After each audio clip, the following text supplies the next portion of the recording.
கர்த்தருடைய பரிசுத்த நாமத்திற்கு மகிமை உண்டாகட்டும். இந்த நாளிலும் கர்த்தர் நமக்கு தரக்கூடிய நல்வார்த்தை ரோமர் 12வது அதிகாரம் 2வது வசனம். நீங்கள் இந்த பிரபஞ்சத்திற்கு ஒத்த வேஷம் தெரியாமல் தேவனுடைய நன்மையும் பிரியமும் பரிபூரணமுமான சித்தம் இன்னதென்று பகுத்தறியத்தக்கதாக உங்கள் மனம் புதிதாகிறதுனாலே மறுரூபமாகுங்கள். பிரியமானவர்களே, பவுல் சவுலாயிருந்தபோது இயேசு கிறிஸ்து தன்னை சவுலுக்கு வெளிப்படுத்தின உடனே சவுலுடைய மனம் புதிதாக்கப்பட்டு வாழ்வில் மறுரூபம் அடைந்தார்.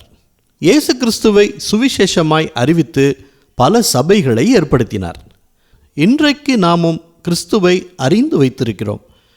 நாமும் சவுல் எப்படி பவுலாய் மாறினாரோ அப்படி இந்த பிரபஞ்சத்திற்கு ஒத்த வேஷம் தெரியாமல் நமக்குள் இருக்கும் ஆவியானவரின் பலத்தோடு கர்த்தருடைய சித்தம் என்ன என்பதை பகுத்தறிந்து உள்ளான மனுஷனில் நாளுக்கு நாள் புதிதாக்கப்பட்டு மறுரூபம் அடைவோம்.